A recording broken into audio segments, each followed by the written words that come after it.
bahwasanya ibunya sudah menikah lagi.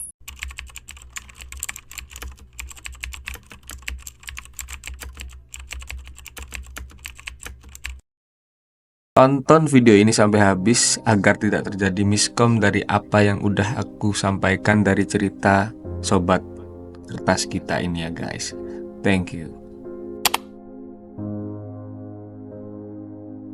Di video kali ini kita akan membahas cerita tentang sobat kertas kita yang udah mau membagikan ceritanya kepada kita semua, yang dimana dia menceritakan tentang keluh kesah terhadap ibunya sendiri yang menikah tanpa sepengetahuan anak-anaknya dan merubah kondisi mental sobat kertas kita satu ini.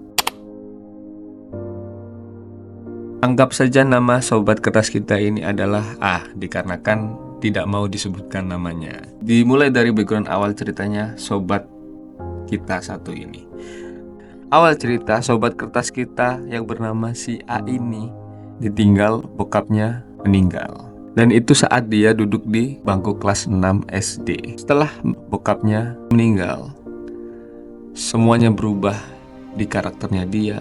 Ya karena sesosok bokap ya, dan itu susah digantikan. Dan si A ini setelah mendiang bokapnya meninggal, dia akhirnya menjadi orang yang ya terbilang cukup gak baik ya. Sering keluar malam, bahkan gak pulang ke rumah, ngerokok, bolos sekolah. Sampai guru-guru udah pusing sama satu anak ini mau dikeluarkan dari sekolah dikarenakan sudah tidak mengikuti aturan-aturan di sekolah. Itu terjadi karena si A merasa buat apa sekolah jika pada akhirnya semuanya akan meninggal seperti bokapnya. Si A ini ngelanjutin nih kenakalannya selama setahun, sampai di satu titik dimana si A udah capek semua dengan kenakalannya ini. Dan si A ini memutuskan untuk mendaftar di suatu pondok yang ada di suatu tempat. Selama di pondok, kehidupannya si A sedikit demi sedikit menjadi lebih baik. Dari yang awalnya dia nggak memiliki semangat hidup, jadi menemukan titik terang dan arti serta alasan mengapa dia hidup. Singkat cerita, kehidupan di pondok ini udah memasuki bulan ke-5. Sampai di suatu hari, ibu dan adiknya jenguk ke pondok pada waktu sore hari. Yang pada awalnya sih gak terjadi apa-apa ya, atau gak ada masalah sama sekali. Hingga ketika azan maghrib berkumandang, tiba-tiba adiknya si A membisikkan sesuatu pada si A ini bahwasanya ibunya sudah menikah lagi. Di situ si A merasa kecewa, marah, kesal, bahkan ada rasa di mana dia sangat membenci ibunya sendiri. Diliputi rasa campur aduk tersebut, si A memberanikan diri untuk bertanya kepada ibunya, "Ibu, kenapa ibu nggak bilang dulu? Atau nggak bertanya soal pendapatku? Bukankah aku ini anakmu juga, Bu? Bukan orang lain loh." Tanyanya si A ke ibunya. Tapi dia nggak menjawab apapun dan hanya kata maaf yang terucap.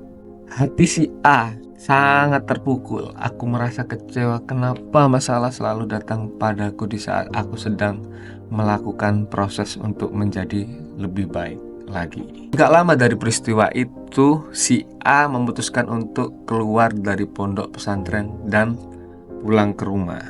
Tujuan si A pulang ini untuk menjaga adik dan ibunya, karena si A mendengar kabar dari adik-adiknya dan saudaranya yang lain bahwa ayah tirinya si A ini atau suami barunya ibunya ini suka main tangan pada ibunya si A ini ya. Dan itu membuat si A sangat-sangat khawatir. Tapi masalah yang ada di rumah itu ternyata lebih rumit lagi. Ternyata suami baru ibunya si A ini nggak kerja dan makan pun hanya mengandalkan hutang dan hutang. Untungnya di saat itu sekolah diliburkan karena ada virus yang merambah dunia. Ya ini terjadi di masa-masa COVID kemarin ya guys. Jadi si A ini memanfaatkan untuk mencari pekerjaan agar bisa menghidupi adik dan ibunya.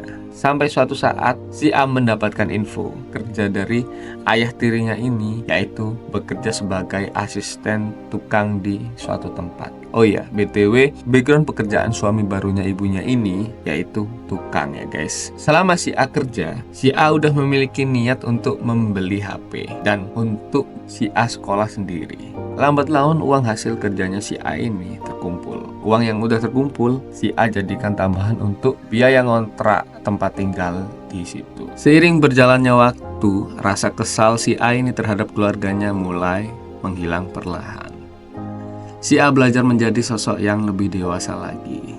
Dari kejadian ini si A menyimpulkan mungkin hikmah yang dapat dia petik dari setiap kejadian yang dialami, bahwasanya Tuhan sayang padanya. Tuhan mencoba menjadikannya sesosok yang lebih dewasa dan bertanggung jawab lagi untuk menggantikan mendiang bokapnya yang udah almarhum. Keesokannya si A tetap lanjut bekerja. Selama bekerja, si A masih ngasih uang jajan kepada kakaknya yang pertama. Ya walaupun gak banyak, tapi cukup untuk dia beli rokok dan lain-lain.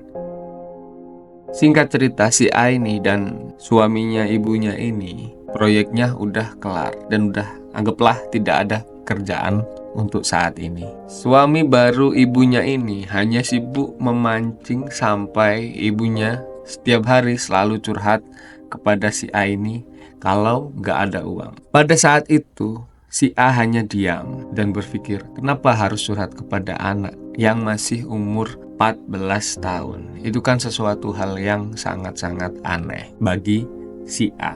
Beberapa minggu berjalan terus seperti ini. Ibu si A dan suami barunya ini hanya bisa cekcok setiap hari tanpa memikirkan bagaimana perasaan dan mental anak-anaknya. Hari-hari si A ini diisi dengan cekcok antara ibunya dan suami barunya ini. Hal seperti ini berjalan cukup lama, mungkin sekitar 6 bulanan. Selama 6 bulan itu, si A lebih memilih untuk mengurung diri di kamar dan jarang bersosialisasi, atau yang disebut dengan menjadi kepribadian introvert. Di situ si A merasa stres, depresi.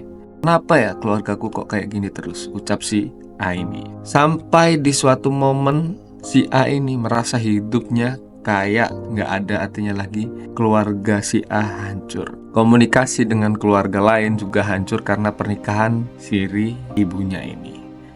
Tiap jam 12 malam, si A selalu kepikiran bahwa mungkin kalau aja aku gak di dunia ini, semua akan baik-baik aja.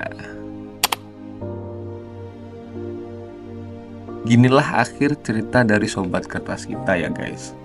Yang backgroundnya kita tahu ya, si A ini ternyata umurnya 14 tahun pada saat itu. Si A ini 3 bersaudara. Ada kakaknya satunya terpaut umur 4 tahun dari dia. Dan kakaknya ini pun ternyata juga tidak lulus sekolah. Dan si A ini masih di bangku SMP waktu itu ya.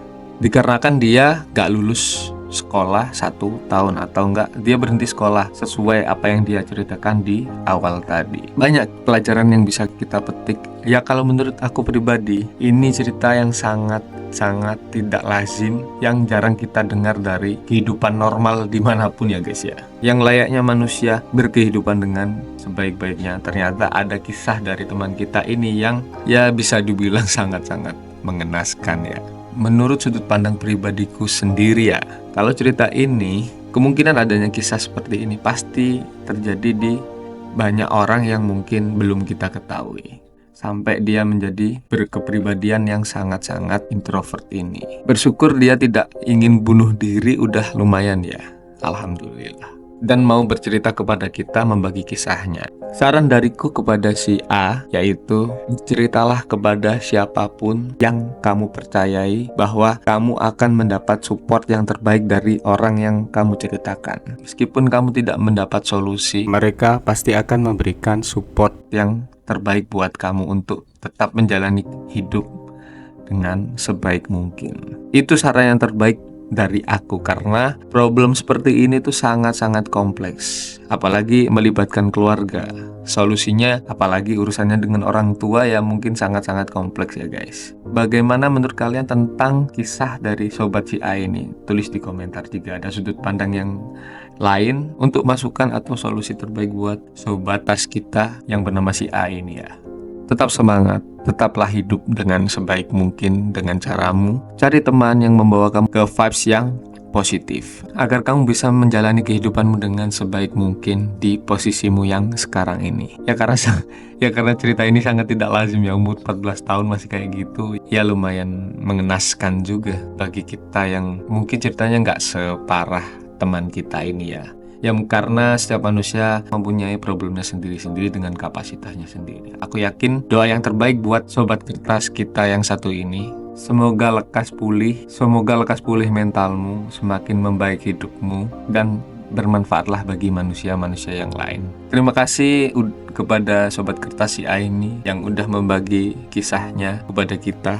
Mungkin ada beberapa pelajaran yang dapat kita ambil dari kisah ini ya. Seperti biasa di akhir cerita ini, bagi siapa aja sobat kertas kita yang mau menceritakan kisahnya dan mau diangkat sebagai konten, bisa komen atau DM kami di sosial media kami di bawah ini. Semoga bermanfaat untuk semuanya. Terima kasih.